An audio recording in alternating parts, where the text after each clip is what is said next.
They laughed at me, flat out mocked me right to my face, said I was a lunatic in a garage with a death trap, not an inventor, while the whole street froze solid like that. Year hell remembered how to snow. HOA called me dangerous, unapproved, unhinged. I begged them, warned them, tried every polite plea to get them to prepare for what was coming. Instead, they fined me paper threats and orange envelopes. Then the blizzard rolled in. The roads disappeared, and by the time a kid started seizing down the block and the ambulance was spinning tires halfway to nowhere, it was too late for their rules. So yeah, I broke them. Rolled out my homemade snow melter, 15 feet of angry steel brine and propane, fired it up and burned a path right through the snow and their red tape. I wasn't thinking about making a point, I just wasn't about to let someone else die waiting. Not again. When the news cameras caught it all and Karen shrieked in the background, the whole world finally saw the truth. HOA didn't save Birch Hollow that night. I did. But that's just how the story starts. You want to know what a real storm feels like? It's the kind that hushes everything. No birds, no engines, just the quiet that seeps into your bones. That morning, my breath left clouds on the inside of the workshop window. I was tightening the last bolt on my machine, my atonement, really. Months of work knuckles scraped bloody nights fueled by gas station coffee so strong I could see sound. This thing wasn't a plow, not some city snowblower, it was better. Radiant coils, hot brine, melting ice like butter built to clear a path before anyone else woke up. I made it because 3 years ago the road didn't get plowed in time and my wife Allison paid the price. Ambulance stuck 2 blocks away, paramedics trudging through the dark, and by the time they got to our door, well, she was gone, 42. Her laugh used to echo through every room. After that night, the house felt empty, like I was wandering through someone else's life. So I built the machine, called it practical, but really it was penance. A shot at fixing something I couldn't ever fix. First test was a Tuesday after Christmas. Neighborhood buried in 8 inches of snow, the world still black and cold enough to bite. I rolled it out at 5:42 a.m. Primed the pump, fired the burner. Steam and brine hissed over the ice, and a strip of black asphalt appeared behind me, looked like a scar closing in reverse. I started with my driveway, then the sidewalk, then just kept going. By sunrise, I'd melted a channel down the middle of Birch Hollow Lane. Curtains twitched, kids gawked at me, eyes wide, breath clouding up like ghosts. For the first time since Allison's funeral, I felt useful again. Right up until Karen Delaney stormed out in her bright red coat, clipboard in one hand, phone in the other. She planted herself 10 feet away like she thought she was Gandalf at the bridge and hollered, "You cannot operate industrial machinery on HOA property." I didn't even look up, just said, "It's not industrial, it's homemade, and it's on my driveway." She just about exploded. That's worse. Unregulated, unapproved, constructed by an unlicensed resident. There's a process, Jonathan. Forms. I looked her dead in the eye and asked if there was a form for keeping the street open so ambulances could get through. Didn't faze her. She snapped a photo, filed her complaint, and stomped away. By next morning, a fine was taped to my door, $150 and climbing every day. Within a week, it was almost $500 for visual blight and unauthorized alteration. Liam, my 12-year-old, asked if we were in trouble. I told him no, but inside something shifted. I decided right then I wasn't taking it apart. If they wanted a fight, they'd get one. Every morning after I pulled on my boots, wheeled out the melter and fired it up.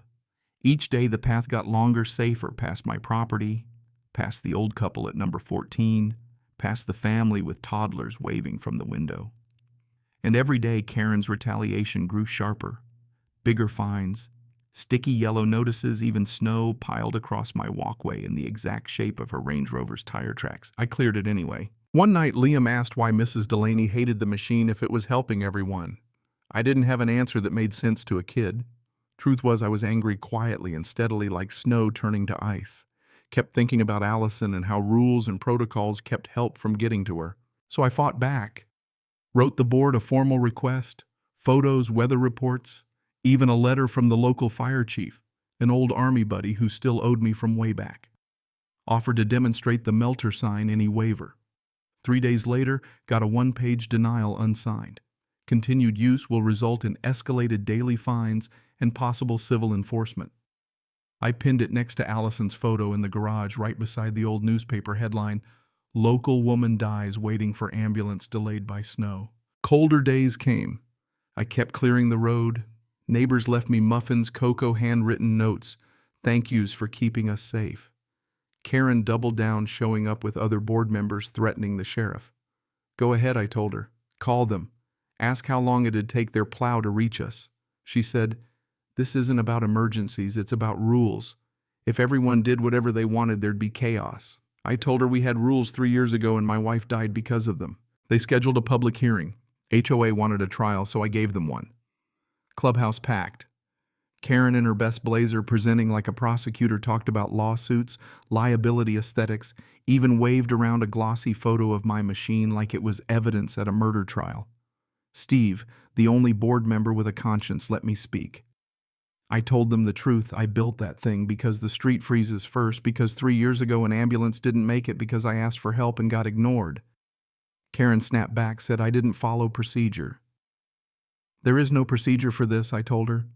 No emergency plan, just fines for anyone who tries. The room was with me quietly. The board voted 4-1 against me. I had 48 hours to remove and destroy the melter or face legal action. I stood on the clubhouse steps afterward, staring down the snowy hill breath hanging in the air. The forecast said another storm in 72 hours. I knew which would come first. 2 days later, the blizzard arrived. Roads vanished. I obeyed the order, machine drained and covered in the garage. That night, another cease and desist came, threats of lawsuits. Liam curled up under Allison's quilt, asking, will we be okay if it gets bad? I wanted to promise, but I couldn't. That night, Greg down the block texted his dad, was stuck inside, bad hip, needed help. Karen posted photos online, bragged about order restored, while neighbors begged for the plow we'd paid for. The comments exploded, some folks siding with Karen, but most asking why they shut down the only person actually clearing roads. Morning after the storm, everything was silent, over 2 feet of snow ice underneath. I was scraping frost from the garage window when I heard sirens, faint at first, then closer, red lights spinning, a fire truck stuck on the main road. Dispatch called for backup. Helen Myers, 81, was unresponsive, but the fire truck couldn't move. Karen was probably still in bed, dreaming of perfect sidewalks. I couldn't stand by, not again, not after Allison. I ripped off the tarp, checked the melter, fired it up, rolled it through the storm steam and brine, carving a path. Neighbors came out, Greg with a shovel, Malik, Mrs. Alvarez, even folks I barely knew. We moved like a desperate army, clearing the way. The fire truck crawled forward, made it to Helen's house. Paramedics rushed in, carried her out. She was alive, unconscious, but breathing. One firefighter shook my hand, thanked me. The ambulance followed our path out, sirens silent. That afternoon, Karen posted a video, me recklessly endangering the community, hashtags about emergency violations, not a word about Helen. I posted my own footage. Fire truck stuck, neighbors, helping paramedics, saving Helen. The replies were immediate. He literally saved her life. Where were you, Karen? This is the risk you're worried about. Karen went silent. The board called an emergency hearing, threatened legal action. But I wasn't scared. Not anymore. The meeting was packed. Neighbors stood one after another, telling stories, lives saved, emergencies averted, all because of that dangerous machine. Karen tried to bang her gavel, but the room wasn't listening to her anymore. Then county officials walked in, badges, visible boots, dripping snow. They announced a formal review, potential obstruction of emergency aid. Karen's mouth opened, then closed. The meeting ended without a vote, no new fines, no smug smiles. Another storm hit. Power went out. Pipes groaned, the house grew colder. Around 3 in the morning, Lena Whitaker screamed. Her daughter was seizing, ambulance couldn't reach us. I fired up the melter, neighbors formed a chain behind me, shovels, flying salt scattered. We cleared a path, ambulance crawled through, got Ava out in time. The next morning, news crews swarmed the block. Reporters asked why I kept doing this, threatened with fines.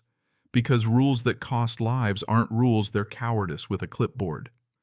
The story went national. Karen's world cracked wide open. On camera, Karen insisted she was protecting order. A neighbor called out, "You going to find the firefighters too?" Laughter. Marcus Whitaker told the world, "Without that machine, we'd be planning our daughter's funeral." County officials arrived, declared my actions protected by law. Karen tried to protest.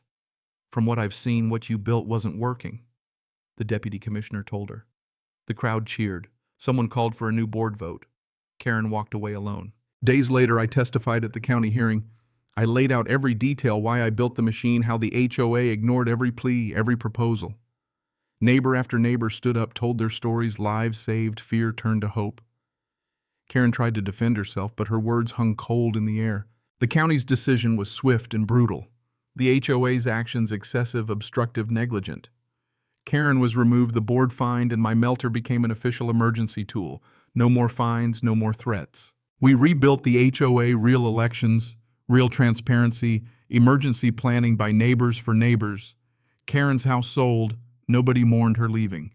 Spring came slow, but when it did, Birch Hollow felt new neighbors barbecuing, kids drawing chalk lines, folks sharing tools and stories.